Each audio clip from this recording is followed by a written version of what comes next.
काकुल बुलाई है, पर यहाँ तो कोनो है नहीं। हम कह रहे हैं संजय छोड़ दो। हाँ यार हटो, हम कह रहे हैं पहले हमारे साथ तो समझौता कर लो, मिला देंगे ना काकुल से बाद में। तुम जानते ही तुम्हें ऐसा क्या हो सकता है। हम कह रहे हैं उनको छोड़ दो संजय।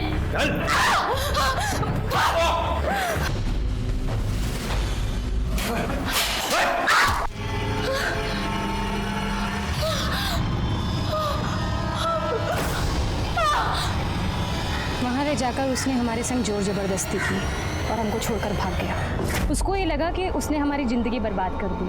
हम घर जाके रोएंगे, टूट जाएंगे और पुलिस के पास जाने के लिए तो हम सोचेंगे भी नहीं, पर ऐसा कुछ नहीं हुआ। हमने पुलिस के पास जाने का तय किया और आपको मालूम है, जिस दिन हम रिपोर्ट लिखवाने जा रहे थे ना, उस दिन हमको धमकी भी आई थी, पर हम डरे वरे नहीं, सीधा वो अंदर दोषी साबित हुआ है। वो अगले महीने उसकी पेशी। ये संजय कौन सी जेल में? पटना। जी। अरे साहब आप जानते नहीं हो चंपा को, बहुत ही घात चीज है वो, झूठा आरोप लगा के हमको अंदर करवाई है साहब। मतलब तुम वहाँ चंपा को काकुल से मिलाने नहीं लेके गए थे? वहाँ क्या साहब, हम उसको कभी कहीं नहीं लेके गए। उस घर में भी उसी ने हमको बुलाया था कि वो काकुल के साथ समझौता करना चाहती है, पर उसकी एक शर्त थी। वो शर्त बताने के लिए हमको वहाँ बुलाई थी साहब, कि हम काकुल को मना सके। लेकिन साहब जब हम वहाँ पहुँचे तो हमने देखा चंपा। हम यहाँ हैं जी। ये दरवाजा कहीं को बंद कर रही हो? एकदम बुड़बक हो तुम। अब ये सब काम कोई दरवाजा खोल के करता है का? क्या बक रही हो? अब तुम जबरदस्ती करोगे और वो भी दरवाजा बंद करके। अरे चलिए ना, चलिए। अब काकुल को पता चलेगा कि तुम हमारे साथ रेप किए हो, तब वो चलेगी, टूटेगी, मर जाएगी वो। और यही हम चाहते हैं, समझे? ये ठीक नहीं कर रही हो चंपा तुम।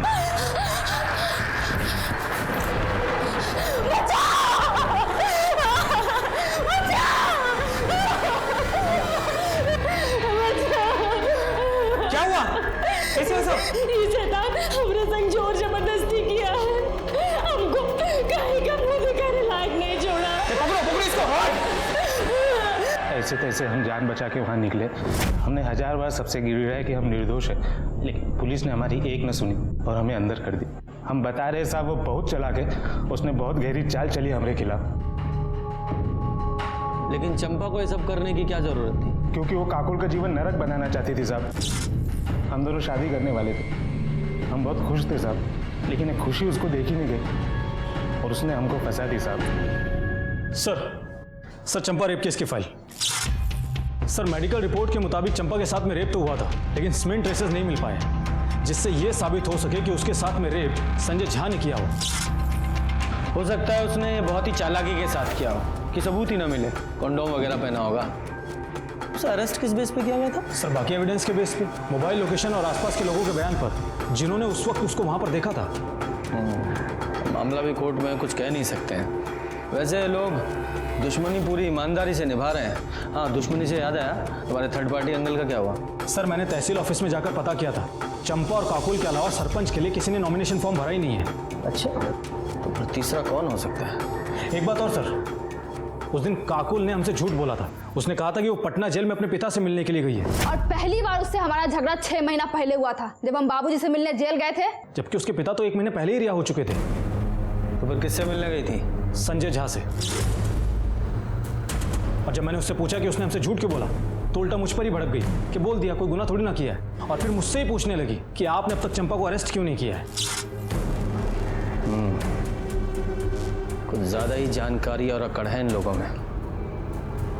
आज सबूत नहीं है हमारे पास, वरना अकड़ तो ढीली कर देते इनकी।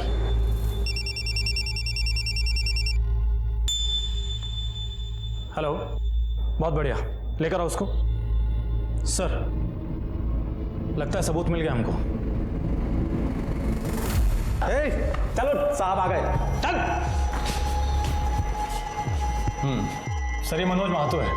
हमारे खबरी ने इसको शराब के ठेके पे बोलते हुए सुना था कि एसिड अटैक से बदला लेना बहुत आसान होता है, जिंदगी भर तक याद रखता है। हमारे खबरी ने हमको इन्फॉर्म किया और हमारी टीम इसको वहां से उठाकर ले आई। किससे बदला लेना था? साहब हमने किसी से बदला नहीं लिया और न ही हमको लेना है। तो फिर वो ठेके पर वो एसिड अटैक का क्या राग अलाप रहा था तू?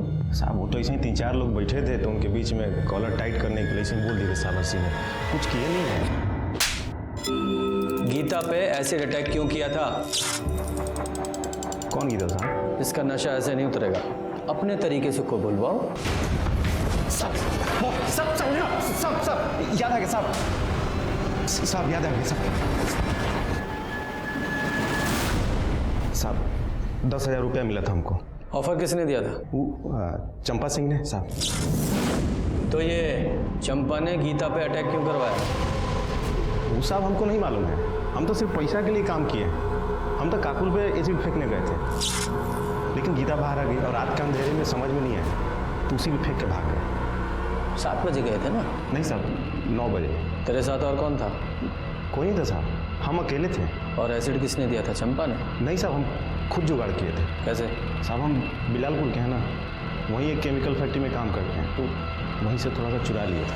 अच्छा, कमला तुम घर का काम संभालो, हम पुलिस स्टेशन होकर आते हैं। अरे रवि बेटा जल्दी आओ, गाड़ी निकालो। हाँ माँ बस गाड़ी बांध रहे हैं, चलो।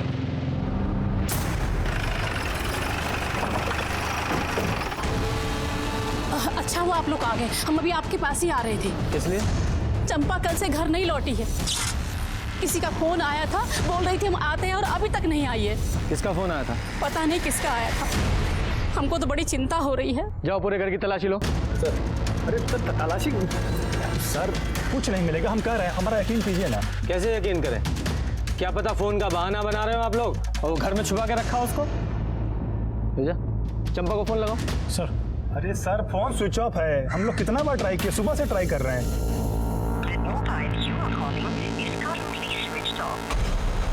सर फोन तो स्विच ऑफ आ रहा है, हम बोले थे ना सर आपको। सर पूरा घर ढूंढ लिया पर चंपा कहीं नहीं मिली। सर कहा था ना आपसे हमने।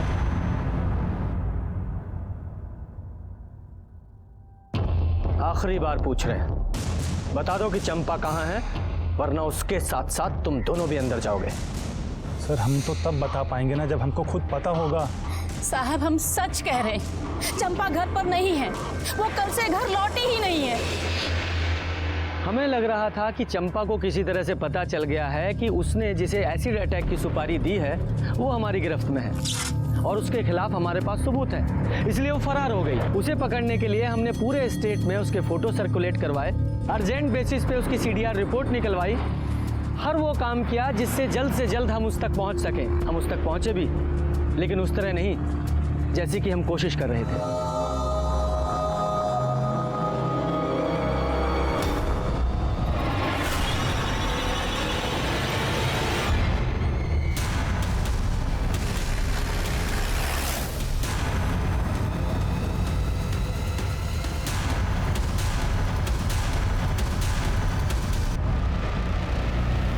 ये घाव देखकर ऐसा लगता है जैसे किसी कट्टे से गोली मारी गई है, क्योंकि रूरल में लोग ज़्यादातर उसी का इस्तेमाल करते हैं। विजय, बॉडी को पोस्टमार्टम के लिए भेजो और आसपास के लोगों से पता करो कि किसी ने कुछ देखा है क्या। और हाँ, वो जो कट्टा सप्लायर है उसका भी पता करो कि उसने कट्टा किसको बेचा था। सर 2 परिवारों के बीच की लड़ाई एसिड अटैक से शुरू होकर अब मर्डर तक पहुंच गई थी। चंपा के सीने में गोली मारी गई थी, लेकिन उसकी मौत दम घुटने की वजह से हुई थी। इसका मतलब उसे जिंदा दफनाया गया था। चंपा का मोबाइल और उसका रिवॉल्वर दोनों ही हमें नहीं मिले। सर चंपा के call records. Sir call records के मुताबिक चंपा का फोन शाम को 7 बजे स्विच ऑफ हो गया था। सर स्विच ऑफ होने के आधे घंटे पहले चंपा को एक नंबर से फोन आया था जिसके बारे में जमुना हमको बता रही थी। किसी का फोन आया था, बोल रही थी हम आते हैं और अभी तक नहीं आई है। और सर वो नंबर किसी और का नहीं बल्कि काकुल का है। सर चंपा को आखिरी बार फोन काकुल के फोन से आया था। लेकिन ये काकुल चंपा को फोन क्यों करेगी? कहीं ऐसा तो नहीं इस काकुल का ही चंपा के मर्डर में कोई हाथ हो? उसने अपनी सबसे बड़ी दुश्मन को फोन किया, वो भी उसके मर्डर से आधे घंटे पहले। अरे काहे टेस्ट हुए बाहर रही हो? हम नहीं मारे उसको, अपनी बहन पे भरोसा नहीं तुमको? देखिए पगला गई एकदम पगला। इसको लगता है कि चंपा को हम मारे हैं। सिर्फ ऐसे ही नहीं, हमें भी ऐसा ही लगता है।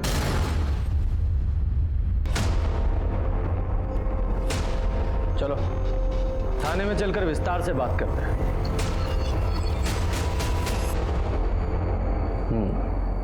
चंपा के मर्डर से आधा घंटा पहले तुमने उसे कॉल किया था, उसके बाद वो अपने घर से निकली थी, उसके बाद वापस नहीं लौटी। ऐसा क्यों?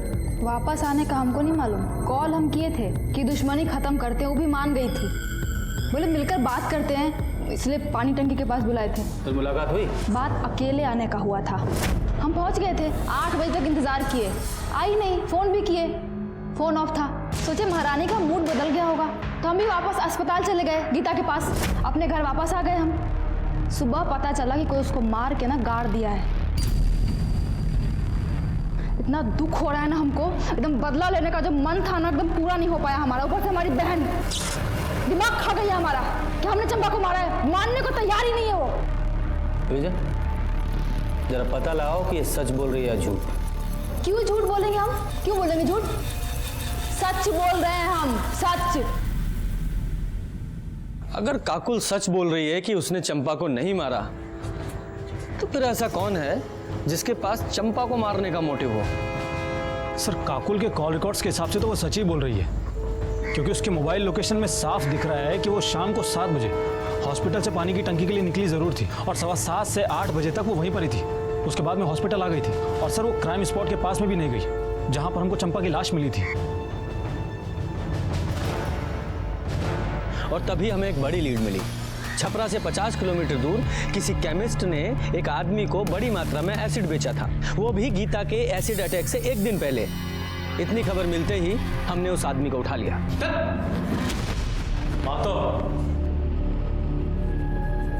यही है ना वो जिसे तुमने एसिड बेचा था? नहीं सर, ये वो आदमी नहीं है। वो लड़का तो बहुत कम उम्र का था, लगभग 20 के आसपास उसकी उम्र होगी। अच्छा, तुमने कहा था कि उस लड़के ने अगले दिन तुम्हें फोन किया था। जी। तुम्हारे फोन में उसका नंबर होगा, विजय को नोट कराओ। जी। विजय, इस नंबर के सारे कॉल रिकॉर्ड्स और लोकेशंस निकालो। जी सर।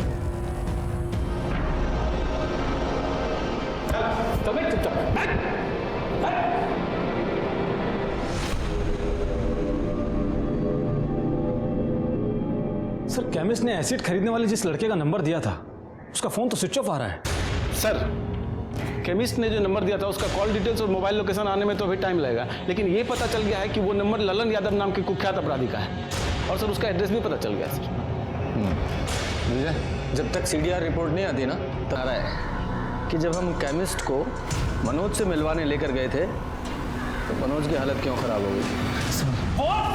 सच बोल, सच। सर, हमको बिल्कुल समझ में नहीं आ रहा है कि आप क्या पूछ रहे हैं साहब। अच्छा, समझ में नहीं आ रहा है, ठीक है, तो हम तेरी मदद करते हैं। दोबारा पूछते हैं, गीता पर एसिड अटैक तूने किया था? हाँ सर। कितने बजे? 9:15 बजे। नहीं, 9 बजे या 9:15 बजे? 9:15 बजे साहब। सर, ये झूठ बोल रहा है। इसने अपनी स्टेटमेंट में 9 बजे का टाइम लिखवा है। ठीक है, ठीक है, इतना चला लेते हैं, 15 मिनट चलता है ना? तो वो एसिड तू कहाँ से लेकर आया था? बताया तो था आपको कि जिस कंपनी में काम करता था वहीं से लेकर आया था साहब। फैक्ट्री का नाम बोल। प्रीमियर केमिकल साहब। प्रीमियर केमिकल, राजीव पासवान की फैक्ट्री है ना वो? मेरे को कैसे मालूम साहब? मजदूर आदमी हूँ साहब, मालिक हम लोगों से मिलता थोड़ी है साहब। फैक्ट्री मालिक से मैंने बात की और उसने हमसे कहा है कि उसकी फैक्ट्री में एसिड का कोई काम नहीं है। नीचे रख, अब सच बोल वरना।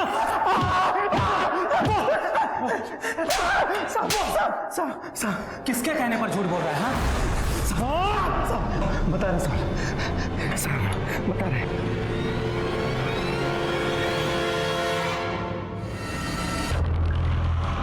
अब कैसी तबीयत है बेटा? पहले से ठीक है, अब दर्द भी कम है।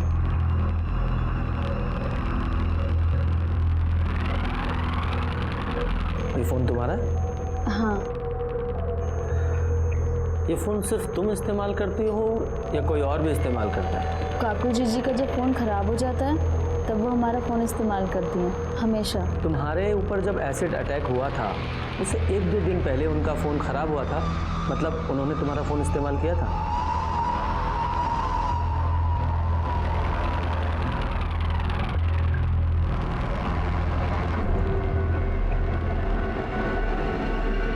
सुनो,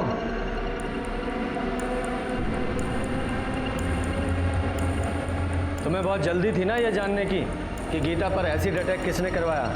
पूछोगी नहीं कौन था वो? किसने कराया पर हमला? चंपा ने ना?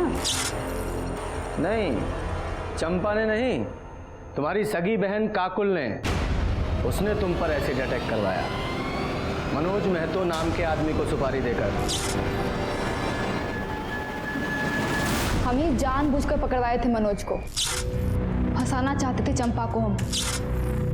कुछ महीना जेल में काटने के लिए ना मनोज को अच्छा खासा रकम दे रहे थे हम। हमको लगा था कि मनोज बोलेगा और आप जाके पकड़ लीजिएगा चंपा को, लेकिन साली पहले ही मर गई। सारे किए कराई पर पानी फेर के रख दिया बस। ये मनोज और लल्लन दो लोग क्यों? मनोज अपराधी प्रवृत्ति का नहीं था, हमको पता था कि वो नहीं करेगा, और लल्लन जेल जाने को तैयार नहीं था। तो हम मनोज को मनाए चंपा को फंसाने के लिए और लल्लन को गीता पे एसिड फेंकने के लिए। वो जो प्रिंसिपल वाला लेटर था ना, वो भी हम ही लेके आए थे, और गीता के फोन से लगातार बात कर रहे थे उससे। उस दिन भी हमने ही कॉल किया था एसिड फेंकने के लिए। इस सगी बहन को तुमने एसिड फेंकवाया, उसका ये हाल किया सिर्फ चंपा से बदला लेने के लिए? असल कारण ना चंपा को जेल भेजना नहीं था, संजय को बाहर निकालना था। हम सोचे थे कि चंपा को गीता के एसिड वाले केस में फंसाएंगे और फिर उसके साथ एक सौदा करेंगे। तुमको करना क्या है कि जो कोर्ट में जज साहब के सामने ये बोलना है कि तुम हमसे बदला लेने के लिए संजय को बलात्कार वाला केस में फंसाई हो, ठीक है? और उसके बदला में फिर हम सोचेंगे कि गीता वाला जो केस है ना, हम वापस ले लें। तो क्या कहती हो? ठीक है, हम मिलके बात करते हैं। हाँ, अभी मिलते हैं। वो पुराना पानी का जो टंकी है वहाँ पे।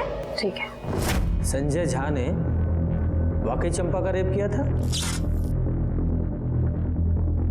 हमारे कहने पे किया था वो, हम ही करवाए थे। मानसिक रूप से ना उसको एकदम तोड़ना चाहते थे हम, उसकी भावनाओं को ठेस पहुंचाना चाहते थे ताकि दोबारा हमारे सामने खड़े होने की ना उसकी हिम्मत नहीं हो। लेकिन हुआ क्या? हमने सोचा था कि पुलिस के पास नहीं जाएगी, लेकिन वो गई और संजय को जेल हो गया। हमको तो छुड़वाना था ना, हमारी वजह से गया था वो जेल। उसको तो बाहर निकाल नहीं पाई, अब खुद अंदर जा रही। संजय और अपनी सगी बहन की जिंदगी बर्बाद करके अब जेल में बैठ के लड़ना चुनाव। लेके जाओ इसे।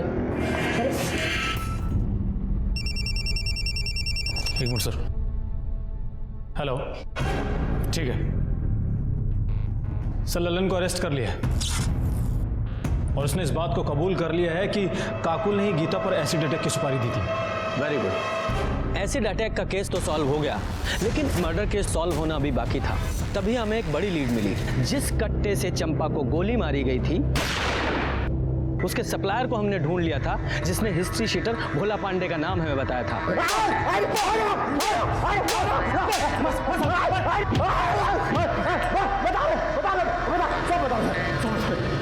वो हमको चंपा को मारने का सुपारी हमको मिला था।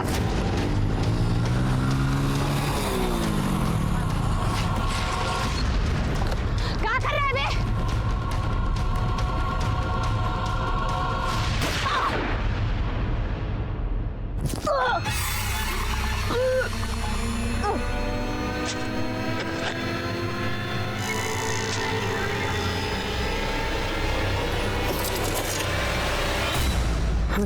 भाई, ये जिंदा है? अरे तो क्या हुआ, जिंदा दफनान देते हैं इसको। ठीक है भाई। डाल मिट्टी।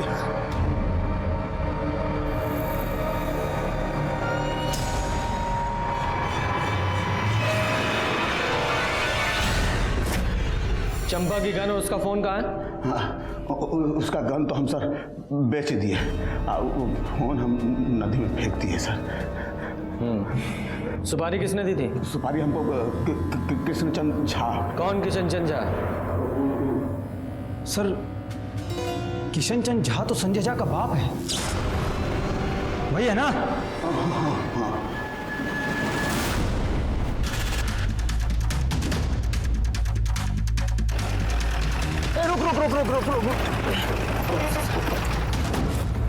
अरे बैग वैग लेके कहाँ जा रहे हो? साहब बस लिफ्ट चाहिए। अरे तो पूछना क्या है, बैठिए हम छोड़ देते हैं। साहब ये चंपा ना झूठ बोल के हमारे बेटे को फंसाई थी। ये शैतान हमरे संग जोर जबरदस्ती किया है। हम बहुत कोशिश की है, बहुत विनती की उससे, मगर केस वापस नहीं ली वो। 2 दिन बाद कोर्ट में पेशी होने वाली थी। साहब बताओ हम क्या करते हैं? हम सोचे कि केस को जड़ से ही समाप्त कर देते हैं। ना चंपा रहेगी तो मुकदमा कैसे होगा, और कोर्ट को मजबूरी में हमारे बेटे को छोड़ना पड़ेगा। बस उसी दिन हम भोला को सुपारी दे दिए। साहब वो हमेशा अपने लोगों से घिरी रहती थी, तो मारने का मौका ही नहीं मिल रहा था। तो वो 21 तारीख को अकेले पानी की टंकी के पास जा रही थी, तो हम नहीं, तुम्हें कैसे पता चला कि वो पानी की टंकी के पास अकेली जा रही है? काकुल बोली थी साहब। काकुल और संजय का ब्याह जरूर ना हुआ हो, लेकिन हम उसको पतोहू मानते थे, और वो लोग अक्सर फोन करके आपस में मिला जुला करते थे। वही बोली थी कि चंपा से सुलह करने जा रही। काकुल ने उसे अकेले बुलाया। हम समझ गए साहब कि इससे अच्छा मौका नहीं मिलेगा। हम भी खूब उकसाए उसको, बोले कि सुलह कर लेनी चाहिए। तो भोला को बोले तो भोला गया और अकेले ने उसको घर पहुंचा मार दिया। ये केस एसिड अटैक से शुरू होकर पहले रेप और फिर मर्डर तक गया। इस केस में ही शुरू से ही विक्टिम दिखाई देने वाली काकुल अपराधी निकली, और अपराधी दिखाई देने वाली चंपा वो बुरी तरह जुर्म का शिकार हुई। इस केस में चंपा और गीता दोनों को ही जुर्म की दस्तक मिली थी, लेकिन चंपा ने इसे अनदेखा किया या फिर कम करके आंका, और गीता वो देखकर भी बच नहीं पाई। जैसे कि महाभारत में देखने को मिलता है कि दुर्योधन की एक नाजायज जिद इतने बड़े युद्ध का कारण बनी कि मानो पूरा युग समाप्त हो गया। इसी तरह से इन दोनों परिवारों की झूठी खानदानी परंपरा की वजह से काकुल, चंपा, गीता, संजय झा और उसके पिता का जीवन बर्बाद हो गया। जब भी खुद पर अहंकार और दूसरों को नीचा दिखाई देने की होड़ हावी होती दिखाई दे, संभल जाएं। ये जुर्म की दस्तक हो सकती है, इसे अनदेखा ना करें। इसी के साथ मैं सीनियर इंस्पेक्टर रंजीत ठाकुर आपसे विदा लेता हूँ। फिर आऊँगा एक नया केस लेकर। तब तक देखते रहिए क्राइम पेट्रोल दस्तक। मकसद बताना नहीं, बचाना है। जय हिंद। और पाप का घड़ा भरने ही वाला है। पैसे और पावर की भूख ने इंसान को इस कदर अपना गुलाम बना लिया है कि वो एक जिंदा इंसान को दफनाने में भी नहीं हिचकिचाता। इंसान और राक्षस में सिर्फ सोच का फर्क होता है। राक्षस को भी यही लगता है कि वो जो कर रहा है एकदम सही है। नमस्कार, मैं सीनियर इंस्पेक्टर रंजीत ठाकुर और क्राइम पेट्रोल दस्तक में आपका स्वागत है।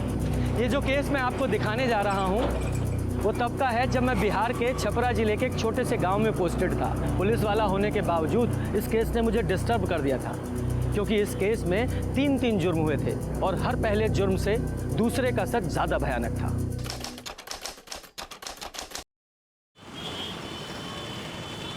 अरे क्या दिखा रहे हैं मिश्रा जी, कुछ अच्छा दिखाइए ना। अरे कहीं और देखते हैं। क्वालिटी है सब। हाँ, अरे ये देखो, ये वाला अच्छा है, रंग भी पसंद है। दे दीजिए ना इसको। मिश्रा जी बहुत बढ़िया है, इसको हमारे लिए पैक कर दीजिए। तू हमारा पसंद है, नजर गड़ाने का आदत तुम्हारा गया नहीं है। हाँ, अच्छा लगता है तुमको ना हमारा जूठा खाना। काकुल यादव, जबान संभाल के बात करो, समझी? अच्छा कपड़ा पहनने से कोनो अच्छा नहीं लगता। ये बंदरिया जैसी शकल लिए हो ना, ये पहन लोगी तो कुछ अच्छी नहीं लगने लग जाओगी। बंदरिया ये लगोगी, बंदरिया। हम बंदरिया हैं। अपना आईना कभी देखियो? हाँ, बकरी जैसे तुम्हारा मुंह है, और चुपचाप यहाँ से खसक जाओ। छोटा पकड़ पकड़ के जो कूटेंगे ना हम यहाँ, समझ जाना भी तुम। तो हम यहाँ देखना है कि अभी तुम्हारे साथ तुम्हारी निमनिया बहन को भी ना काट डालेंगे, समझी? तो दीदी दीदी एक कपड़वा के लिए इतना बवाल काहे कर रही हैं? चलिए घर चलते हैं, हम बाद में लेंगे कपड़ा। चलिए चुप रहो तुम। चलो कहाँ, अभी तो खेला शुरू हुआ है।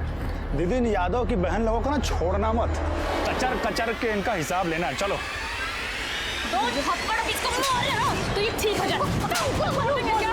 हाँ, हमको मनुष्य बोलती है, हमको मनुष्य बोलती है, हमको मनुष्य बोलती है, हमको छोड़ती है। समझती तो अपने मार के रहेंगे, तुझको तो आज छोड़ेंगे नहीं। तुम क्या समझती, तुमको हम जिंदा छोड़ रहे हैं? अरे काट के रख खत्म करके ही रहेंगे। बहुत तमाशा देख रही है काकू, तुम्हारा भी हम देख लिया। अरे तुझको तो हम मार देंगे काकू। बंदर ये है शकल। अरे शांत हो जाओ, ऐसा ही एक दूसरा जोड़ी मंगवा देंगे आप लोग, बस शांत हो जाइए। अरे मिश्रा जी क्या बात कर रहे हैं हम? इस चिल्लर का हम सेम टू सेम सूट पहनेंगे। करेंगा के यादव और सिंह परिवार के बीच ये दुश्मनी, ये नफरत आज की नहीं थी, पीढ़ियों से चली आ रही थी।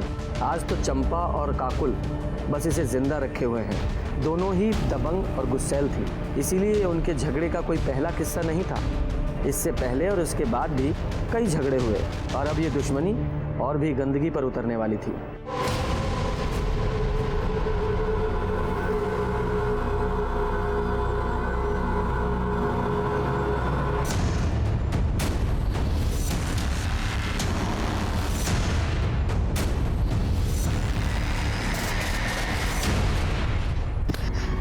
अम्मा उस साली काकुल सरपंच के लिए फॉर्म भरी है। हम चाहते थे कि पिताजी के बाद तुमको सरपंच के लिए खड़ा करेंगे, पर हमको पता है कि उस साली काकुल तुमको कहीं टिकने नहीं देगी। यही मारे अम्मा हम सोच रहे हैं कि इस बार इलेक्शन के लिए हम खड़ा होंगे, उसका सारा जमानत हम जब्त करा लेंगे। ऐसी हार हरवाएंगे ना तुमको कि मुंह दिखाने के लायक नहीं रह जाओगी काकुल तुम।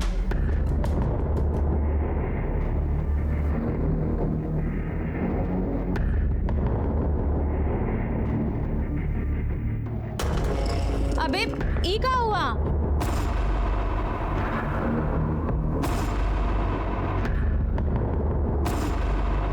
देखो दीदी, हमारा दिमाग पहले से बहुत खराब, ज्यादा बकैती करके ना और ज्यादा चौपट मत करो।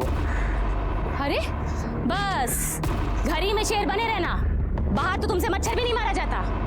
क्या हुआ ये सब बताओ, कैसे हुआ है? अरे वो रास्ते में ककोलिया मिल गई थी।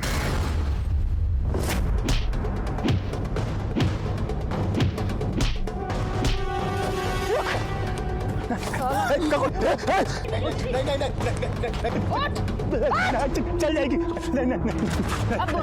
ये अगर खोपड़िया में उतार दे तुम्हारा। अरे रे रे रे रे रे रे रे रे रे, ये तो कांप रहा है। एक और मार इसको, हमारी तरफ से नामर्द कहीं का। तू काकुलिया तुमको डांटी और तुम पैजामे में मुंह दिए। अबे सिंह परिवार का मर्द हो। अरे हम क्या करते दीदी, उसके हाथ में तमंचा था। उसके हाथ में तमंचा था तो ई लो तमंचा, और जहां कहीं भी उनका गोली दिखे ना, कनपट्टी पे लगा देना गोली। बहुत सही किया बिटिया, बहुत सही किया। हमको नाज है तुम्हारी दबंगई पे। अरे बेटा नहीं हुआ तो क्या हुआ, हमेशा की तरह सरपंच का इलेक्शन यादव परिवार से ही जीतेगा, और वो तुम होगी।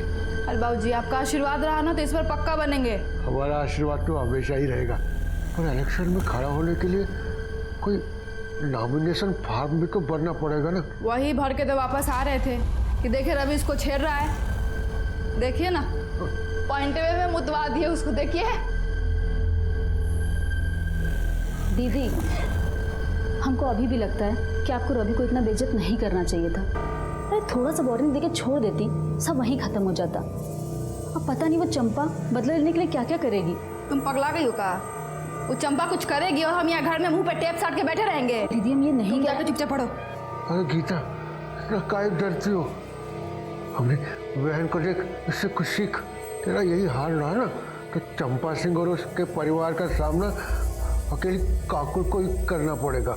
रवि, तमंचा चलाने के लिए ट्रेनिंग की नहीं, जिगर का जरूरत है। दुश्मन सामने हो ना, लगा दो कनपट्टी पे, बाकी जो होगा देखा जाएगा ना। और रही बात उस काकुल की, उसको तो हम नहीं छोड़ेंगे, जिंदा गाड़ के रख देंगे तुमको काकुल हम।